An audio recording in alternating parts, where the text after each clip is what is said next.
Look, I'm really, this really gets my gander up. We are not a business. We are a community. We don't function like a business. I have come from the business world, and I can tell you this: if we functioned, if our community was run like a business, it would be a bloody shambles. And I challenge that concept because it just does not work. All right. Does anybody want to know what these guys would do with Garden Place? Do you want to hear about that? Who wants to hear about that? Hands up.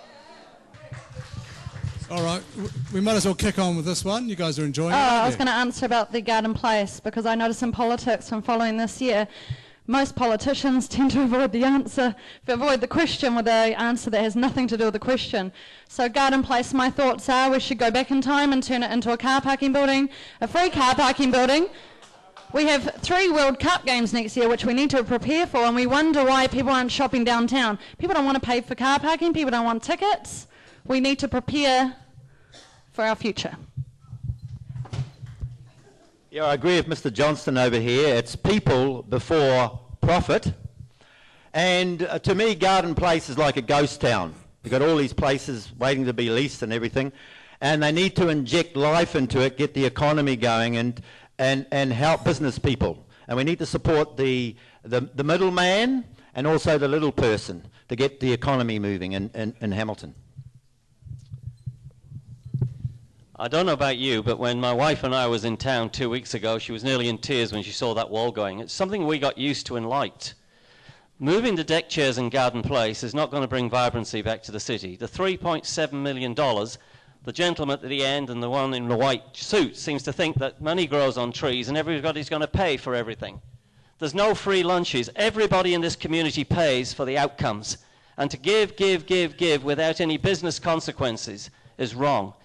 If you want your rates to go double and treble, that's fine. You vote for it, because it's your choice this time. But I'm saying to you, we can give you just as good a job with less money. And I'm asking you to take that challenge up.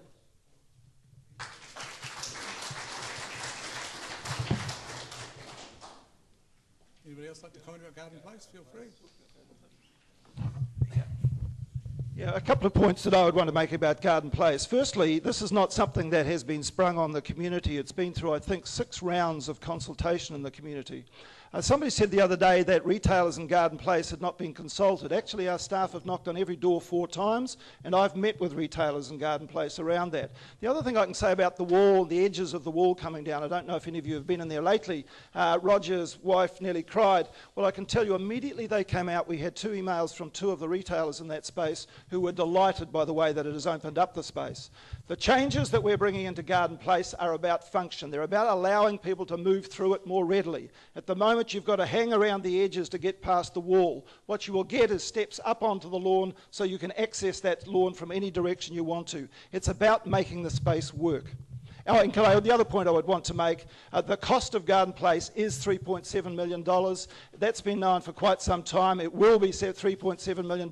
That has not changed.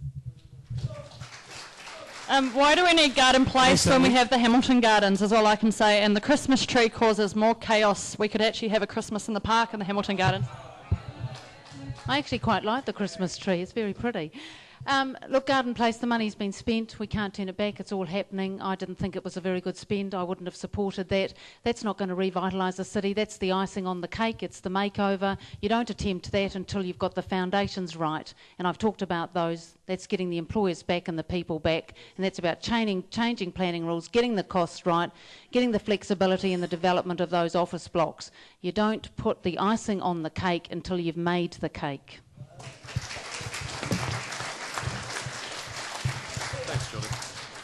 Yeah, it's a very interesting issue, this. I go back to my opening talk. You put the foundations in place and things happen. You bring in people to the city, make it a good place to live. Garden Place will take care of itself. But a couple of interesting ideas I've heard today. I was just talking to people out and about, talking to people around town.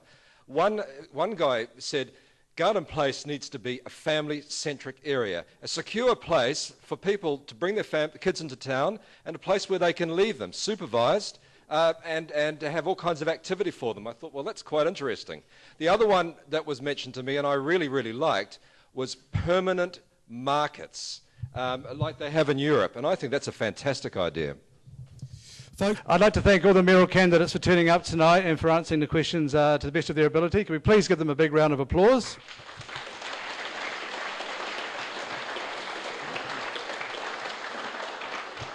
Well, Hamilton, you've heard it all. It's time to make your decision, get pen to paper and get your votes in by October the 9th.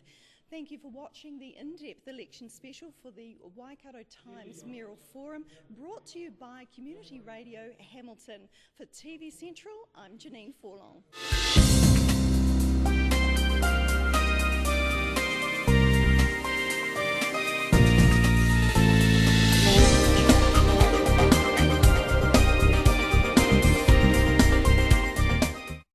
Tune into Community Radio Hamilton for live election night coverage on the You Choose 2010 election special from 6 p.m. Saturday, October 9th.